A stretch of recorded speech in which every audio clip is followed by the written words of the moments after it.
బాబాయ్ వాళ్ళు చచ్చిపోయిన అనుకుని పోయినట ముసైతాను చచ్చిన నిలిపోయినాకు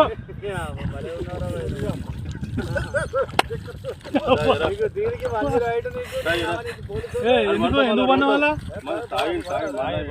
తాగి పండుకున్నా ఎందుకు పండుకున్న వాళ్ళ ఈ చల్లదనానికి ఎండకు చేయలేక కన్నీకి ఓడిపోయి వచ్చిన గెలవలేక